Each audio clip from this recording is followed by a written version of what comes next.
خصوصی بات چیت کے لیے ہم نے دعوت دی ہے جناب فہد حسین صاحب کو، جو کہ ترجمان ہیں وزیر اعظم پاکستان کے اور معاون خصوصی بھی ہیں. سر بہت بہت شکریہ آپ کی تشریف آوری کا. پہلے تو بہت تابڑ توڑ سوال ہے. کل اب 24 گھنٹے ہو گئے، آپ کی طرف سے کہا جا، میں نے ابھی دیکھا آپ کے ٹویٹر کے اوپر کہ سب ٹھیک ہے اور سب کام اینڈ پیسفل ہے. کیا ایسا ہی ہے؟ دیکھیے، مجھے تو اس میں کوئی ایسا شک نہیں ہے. ایک پروسیس ہے جو چل رہا ہے، اس کی جو ریکوائرمنٹس ہیں وہ پوری ہونی ہے.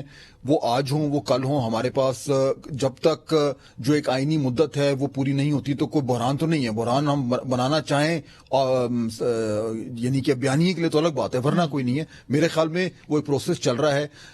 خواجہ آصف صاحب اس پہ بات کر چکے ہیں کیونکہ وہ ڈیفنس منسٹر ہیں، تو ظاہر بات ہے ان کی بات میں بہت وزن ہے. اور ان کی باتوں سے بھی آپ کو بالکل واضح ہو رہا ہے کہ ایک پروسیس ہے تو آج کل میں ہو جائے گا. اچھا، تو مطلب انہوں نے کہا تھا 2 3 4 دن اس طرح کی بات کی تھی. انہوں نے کہا کہ خط لکھ دیا گیا. خط لکھنے کی نوبت کیوں آئی؟ دیکھیے، جو اب ایگزیکٹ جو اس کی لیگل پروسیجر ہے اس کا تو مجھے معلوم نہیں، لیکن میرے خیال میں جہاں تک میری انڈرسٹینڈنگ ہے کہ وہ ایک باقاعدہ طور پر ایک خط و کتابت ہوتی ہے جو ایک باقاعدہ معمول میں ہوتی ہے، اسی طرح ہو رہی ہے. اس میں کوئی ایکسٹرا آرڈنری چیز نہیں ہو رہی.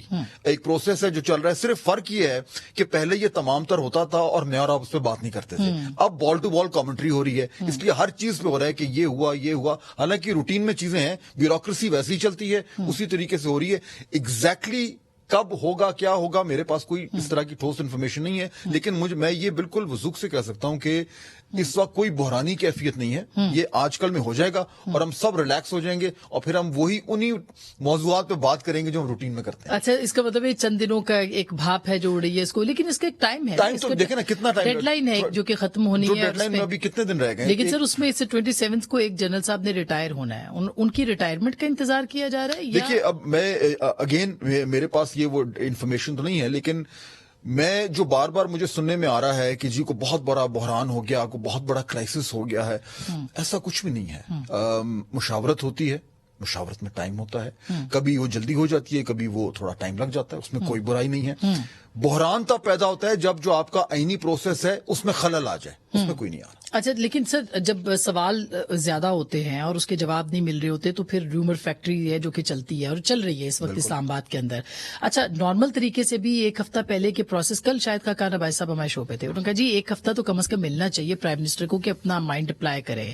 وہ ایک ہفتہ بھی نہیں مل رہا. آج کے بعد 7 دن، تقریباً 7 دن جو ہے وہ رہ جائیں گے. سمری ابھی تک نہیں آئی. آپ کہتے ہیں سب کچھ ٹھیک ہے. آپ کی بات پہ کیسے یقین کیا؟ کیونکہ دیکھیے، یہ تو انٹرپریٹیشن کی بات ہے. ابھی آپ نے خود کہا کہ ریومر مانگرنگ ہو رہی ہے، اور ریومر مانگرنگ ہر وقت ہوتی ہے، لیکن افواہوں میں اور جو اصل حقیقت ہے اس میں ہمیشہ فرق ہوتا ہے. افواہیں تو یہ بھی اڑائی گئی تھی کہ امریکہ کی سازش ہے، لیکن بعد میں پتہ چلا کہ اس میں کچھ بھی نہیں تھا. تو اس لیے میرے خیال میں افواہوں میں ہم اتنا جو ہے وہ نہیں دینا چاہیے. وہ اس وقت بھی ایک بحران، ایک ابال پیدا کیا گیا تھا کسی مقاصد کے طور پر. اب بھی ایک ابال پیدا ہو رہا ہے. میں یہ نہیں کہہ رہا کہ سب کر رہے ہیں، اس میں بیچ میں ویسٹڈ انٹرسٹ بھی ہیں، اور دوسرا جو ہے وہ خبر کی تلاش تو رہتی ہے. اور وہ تو آپ کو پتا ہے کہ برائی بھی نہیں ہے، اس کو برائی بھی نہیں ہے. میں اس میں کوئی اس پہ وہ نہیں تو سینئر موسٹ کی پالیسی جو ہے وہ اس کے اوپر. دیکھیے، جو ابھی تک بیانات آئے ہیں نا سامنے، میں ان سے آگے نہیں جاؤں گا، کیونکہ یہ وہ کسوٹی تو ہے نہیں کہ 20 سوال ہیں پوچھے کہ کون ہے. میرا ارادہ ویسے وہی تھا.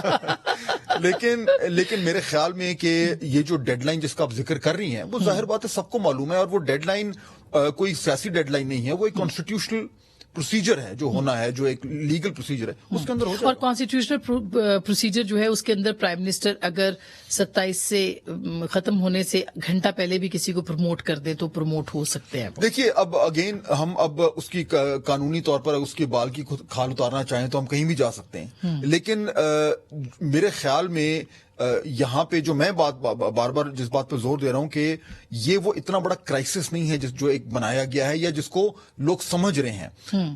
دیر سویر ہو جاتی ہے، اس کی مختلف جنون وجوہات بھی ہو سکتی ہیں، لیکن دیر سویر میں کوئی اتنا بڑا ایشو نہیں ہوتا. اور اگین دیکھیے، ماضی میں تو ہمیں یہ بھی نہیں یاد کہ جب یہ اس طرح کی اپوائنٹمنٹس ہوتی تھیں تو کب سمری موو ہوئی، کب آیا، وہ ہوتا تھا پھر اناؤنسمنٹ ہو جاتا تھا. اس بار کیونکہ ماحول ایسا بنا ہوا ہے اور یہ ماحول عمران خان صاحب نے بنایا ہے. ظاہر ہے کہ انہوں نے یہ کریڈٹ دینا چاہیے ان کو یا ڈسکریڈٹ کرنا چاہیے کہ وہ اس ڈسکشن کو، آرمی چیف کی تعیناتی کو چوک چوراہے پہ لے آئے. آج وہ کافی کام نظر آئے. میں نوٹ کر رہا تھا، آپ نے بھی نوٹ کیا. ہاں بالکل. یہ وہ ایلیمنٹس ہیں، یہ وہ انڈیکیشنز ہیں کہ انہیں بھی وہ رائٹنگ آن دا وال نظر آ رہی ہے، جس کا میں نے بھی آج ذکر کیا ہے کہ معاملات اب سیٹل ہونے جا رہے ہیں، اور جب وہ سیٹل ہوں گے، دیکھیں نا آج کی جو ان کی تقریر تھی، میں نے اس کو اس طریقے سے دیکھا کہ یہ اس شخص کی تقریر تھی جس کو پتا ہے کہ معاملات سارے ایک طرف نارمل طریقے سے جا رہے ہیں، اب اس کے بعد کیا کرنا ہے۔ تو یہ جو انہوں نے 7 مہینے پہلے جو ایک مصنوعی بحران کھڑا کیا تھا، اب وہ اپنے اختتام پہ پہنچ رہا ہے، اور اب وہ اس سے آگے دیکھ رہے ہیں، اور میرا خیال ہے کہ میری بھی یہی ریڈنگ ہے کہ آگے جا کے سب کچھ تھوڑا بیٹھنا ہی ہے اور پھر الیکشن کی طرف۔ لیکن انہوں نے 2-3 چیزیں انڈیکیٹ کی، ایک تو یہ کہ اسٹیبلٹی 5 سال حکومت چلے، اس کے پاس اختیار ہو موجود، پھر انہوں نے صدارتی نظام کی بھی بات کی۔ تو آپ کو یہ نہیں لگتا کہ وہ تو ایک وننگ موڈ میں بھی تھے، جیسے ان کی بات کو تسلیم کر لیا گیا؟ مجھے تو آسما معذرت کے ساتھ بالکل بھی نہیں لگا۔ دیکھیں میں آپ کی ان کی منطق کیا ہے۔ پہلے ان کی منطق ہے کہ دیکھیں جی ملک میں بڑا عدم استحکام، ایسے ملک نہیں چل سکتا۔ اس کی میں مثال آپ کو ایسے دوں گا کہ کوئی ایک ٹین ایجر بچہ گھر میں سارے برتن توڑ دے، پھر کیا یہ شور اتنا کیوں ہو رہا ہے؟ عدم استحکام کس نے پیدا کیا ہے؟ تو یہ ایک عجیب منطق ہے کہ آپ نے پہلے ایک ہجانی کیفیت پیدا کی، پھر کہا کہ دیکھیں جی یہ تو ہجانی کیفیت ہو رہی، ملک نہیں چل رہا، بھائی آپ بھی تو ذمہ دار ہیں۔ تو یہ بالکل ہی ایک عجیب سی منطق ہے۔ دوسرا انہوں نے کہا جی اس کا ایک ہی حل ہے کہ الیکشن ہو۔ الیکشن بالکل ہوں گے، لیکن تب ہوں گے جب حکومت چاہے گی، کیونکہ اس کا رائٹ ہے۔ اور آخری سوال جو میں ان سے کرنا چاہوں گا کہ اگر ان کو اتنی پرواہ ہے تو کائنڈلی یہ تو بتا دیں کہ اگر وہ آئیں گے اس تمام تر سو کالڈ بحران جس کی بات کریں اسے کیسے نمٹیں گے؟ ان کے پاس جواب تو ہے۔ مگر انہوں نے آج کہا نا کہ صورتحال اس طرف جا رہی ہے کہ کسی کوئی بھی جو ہے وہ چلانے کے اس کے قابل نہیں ہوگا، اور ہم یہ بات بار بار کہتے رہے نیوٹرلز کو کہ معیشت جو ہے یہاں پہ آ کے کھڑی ہو جائے گی، اور معیشت تو واقعی فات صاحب اس وقت تو بڑا کرائسس ہے۔ بالکل، لیکن اگر آپ یہ دیکھیں کہ تھوڑا سا اگر پیچھے جائیں اور دیکھیں کہ یہ جو کرائسس کھڑا ہوا ہے یہ کہاں سے کھڑا ہوا ہے اور کس نے کھڑا کیا ہے؟ یہ جو مہنگائی ہوئی ہے ایک دم، اور یہ تمام تر جو آئی ایم ایف سے مسائل ہوئے ہیں جس کی بنیاد پہ آج ہم یہاں پہ کھڑے ہوئے ہیں اور کرنٹ اکاؤنٹ ڈیفیسٹ کی باتیں ہو رہی ہیں، وہ شروع کہاں سے ہوا؟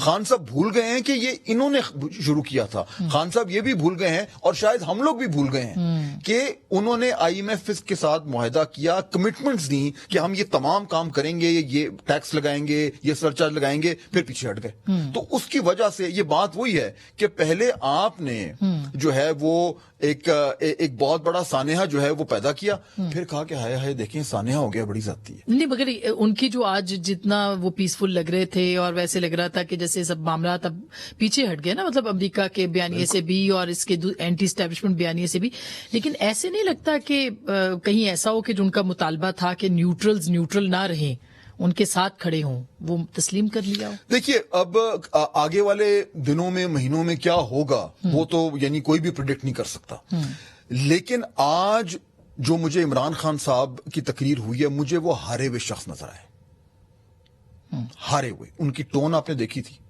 ان کو نظر آ گیا ہے کہ انہوں نے جو 7 مہینے کا ایک سیاسی جوا کھیلا تھا جس میں وہ چاہتے تھے کہ الیکشن ہو جائیں زور زبردستی سے، چیف الیکشن کمشنر ریزائن کرے زور زبردستی سے، اور آرمی چیف کی تعیناتی ان کے مشورے سے ہو زور زبردستی سے، تینوں نہیں ہوئی۔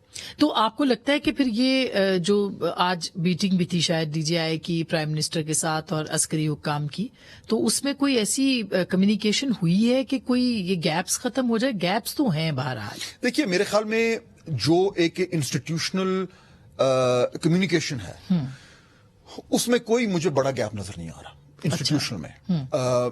جب سے میں وہاں پہ ہوں میں دیکھ رہا ہوں بڑے اسموتھلی تمام تر معاملات ہو رہے ہیں، چاہے وہ ایکسٹرنل ریلیشنز ہوں، چاہے وہ پاکستان کے ملکی نیشنل قومی سلامتی کے معاملات ہوں، چاہے وہ جو یہ معاملہ ہوا ہے سارا سو کالڈ سازشی بیانیے کا، میں ان میٹنگز میں بیٹھا ہوں اور اس میں ہم آہنگی ہے، ایک طرف چل رہے ہیں، سب یہ چاہتے ہیں کہ ملک میں جو ہے وہ ایک اسٹیبلٹی آئے تاکہ ہم آگے بڑھیں۔ یہ جو خان صاحب نے جو یہ انسٹیبلٹی کریٹ کی ہوئی ہے، دس ہیز ٹو اسٹاپ۔ اور جو اچھی خبر ہے وہ یہ ہے کہ اب ان کے نہ چاہتے ہوئے بھی وہ اسٹیبلٹی اب واپس آ رہی ہے، کیونکہ انہوں نے جو چالیں چنی تھیں وہ ساری گئی ہیں پٹ۔ آپ کا اشارہ جو ہے وہ آج مارکیٹ نے بڑا اچھا پرفارم کیا اس کی طرف ہے، یا ایک کانفیڈنس گورنمنٹ پکڑ رہی ہے کہ جیسے تعیناتی ہو جائے گی بحران ٹل جائے گا؟ آپ کو لگتا ہے بحران ٹل جائے گا؟ وہ تو فیض آباد آ رہے ہیں۔ دیکھیے میرا اشارہ میری اسیسمنٹ ہے، میری اسیسمنٹ یہ ہے کہ یہ تعیناتی ہو جائے گی، اور اس شخص کی ہوگی جو وزیر اعظم کے فیصلے میں ان کے ذہن کے مطابق جو پاکستان کے لیے اور ادارے کے لیے بیسٹ سلیکشن ہے وہ ہو جائے گی. جب وہ ہو جائے گی اس کے بعد یہ تمام تر جو کرائسس بنایا جا رہا ہے وہ ختم ہو جائے گا. لانگ مارچ، شارٹ مارچ، سلو مارچ، فاسٹ مارچ، وہ جو بھی ہے وہ آئیں گے. وہ ابھی تو آلریڈی ابھی تو وہ مارچ ایگزسٹ ہی نہیں کر رہی نا. ابھی تو کارنر میٹنگز ہو رہی ہیں. اس کے بعد وہ ایک کارنر میٹنگ آ کے اسلام آباد ادھر پنڈی میں کر لیں، فیض آباد میں کر لیں، ہو جائیں، اس میں کوئی برائی نہیں ہے. لیکن وہ جو تھا کہ جی ایک ہلاکو خان کی یلغار ہونے والی ہے اسلام آباد میں، میرے خیال ہے وہ معاملات اب ختم ہو گئے، وہ بادل اب چھٹ گئے ہیں. اور پاکستان تحریک انصاف میں جو بڑے سیانے لوگ ہیں اور بہت سارے ہیں، آپ کے بھی دوست ہیں، میرے بھی دوست ہیں، وہ بھی اب یہ کہہ رہے ہیں کہ اب ہم نے پوری ایک داؤ لگا دیا. ہمارا خیال تھا کہ ہم اس پہلوان کو گرا دیں گے، وہ نہیں ہوا. اب نیکسٹ راؤنڈ پہ چلتے ہیں. نیکسٹ راؤنڈ کیا ہے؟ نیکسٹ راؤنڈ ہے الیکشن سپٹمبر میں، اکتوبر میں، نومبر، جب بھی. اب خان صاحب نے جو ان کی مقبولیت وہ کہتے ہیں اس کو مینٹین کرنا ہے. الیکشن میں may the best man or woman win. Last question sir, economy default ہونے کا خطرہ ہے، یہ بات بار بار عمران خان صاحب کہہ رہے ہیں اور یہ بہت سارے معاشی ماہرین بھی کہہ رہے ہیں. کیا ایسا خطرہ موجود ہے؟ دیکھیے میں آپ کو وہی کہوں گا جو وزیر خزانہ نے کہا ہے کہ اس طرح کا کوئی بھی معاملہ نہیں ہے. میں اس میں بہت سارے ایسے ایکسپرٹس بھی کوٹ کر سکتا ہوں جن کا یہ کہنا ہے کہ ایسا کوئی نہیں ہے. تو وہ یہ ایک اگین یہ جو آخری حربے تھے نا، یہ کہ جی بس یہ ملک گیا، یہ بار بار آپ دیکھیں ایک ٹرینڈ آپ کو نظر آتا ہے 7 مہینے سے خان صاحب کا، کہ ڈرانا، اداروں کو ڈرانا، لوگوں کو ڈرانا، انٹرنیشنل کمیونٹی کو ڈرانا کہ اگر میں نہ آیا تو یہ ہو جائے گا.